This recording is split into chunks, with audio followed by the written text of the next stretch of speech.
দেখো মিক্সির ঢাকনাটা ওইটাই পড়ে গেল কড়াইতে। নমস্কার বন্ধুরা, তোমরা সবাই কেমন আছো? নিশ্চয়ই ভালো আছো, আর ভালো থাকতেই হবে। সবাই ভালো থেকো, সুস্থ থেকো, আর আমার এই নিত্য নতুন রান্নার ভিডিও দেখো।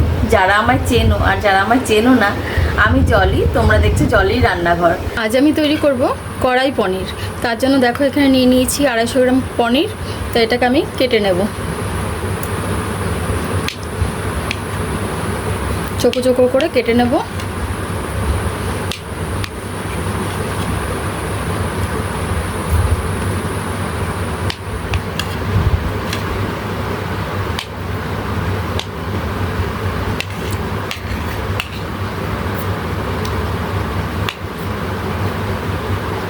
দেখো এইভাবে আমি পনিরগুলোকে কেটে নিচ্ছি। দেখো পনিরগুলো আমি কেটে নিয়েছি, কোনোটা চৌকো কেটেছি, কোনোটা বরফি মতন কেটেছি। এটা আমি নিজস্ব মতন আমি আমার মতো কেটে নিয়েছি। তোমরা চাইলে তোমার চৌকো কাটতে পারো, আবার এরকম বরফি মতোও কাটতে পারো। এবার এখানে নিয়ে নিয়েছি দেখো চালমগজ, কাজু, কিশমিশ, আর নিয়েছি এই যে চিনেবাদাম। এগুলো আমি মিক্সিতে পেস্ট করে নেব।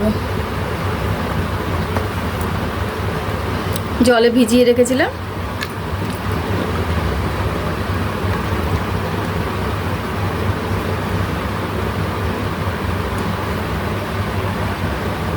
এবার এর মধ্যে দেবো হচ্ছে আমি কাঁচা লঙ্কা,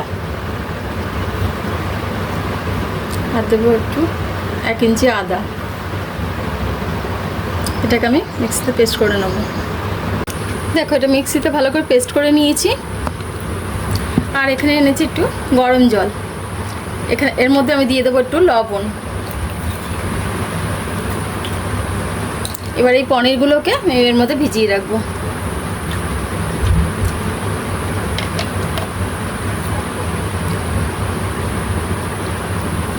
লবণ জলে ভিজিয়ে রাখলে পনিরটা একটু খেতে ভালো লাগে, সফট হয়।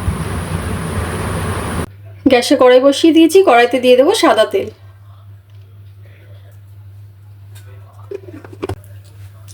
ফোড়নে দেবো হচ্ছে গোটা গরম মশলা।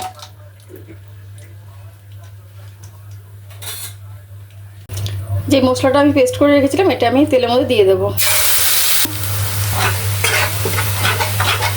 আচ্ছা, এটা দিয়ে নাড়তে হবে।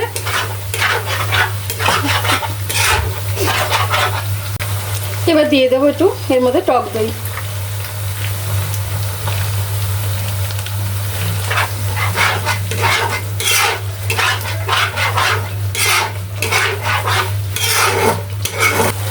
দিয়ে দেবো সামান্য নুন।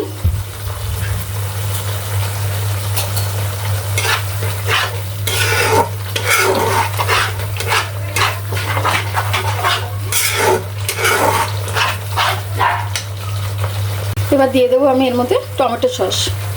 একটু বেশি করে টমেটো সস দিতে হবে।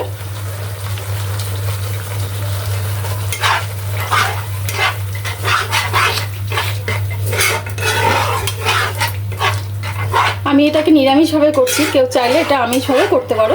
সেখানে এটা পেঁয়াজ বাটা দিতে হবে, পেঁয়াজ বাটাটা দিতে হবে। দিয়ে দেবো সামান্য চিনি।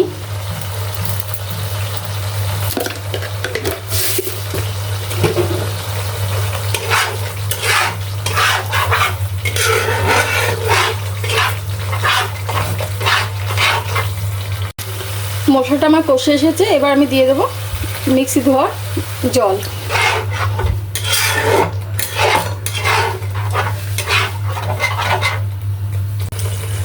ঝোলটা ফুটে উঠেছে। এবার আমি ভিজিয়ে রাখা পনিরগুলো জল থেকে চিপে চিপে দিয়ে দেবো।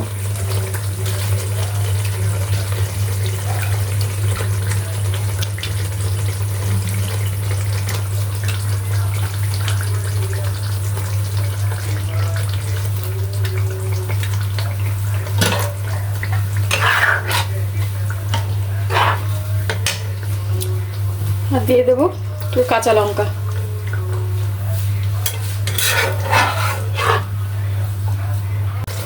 এবার একটু দিয়ে দেবো বাটার দিয়ে নামিয়ে নেব। তৈরি হয়ে গেল আমার কড়াই পনির। তা রেসিপিটি তোমাদের কেমন লাগলো?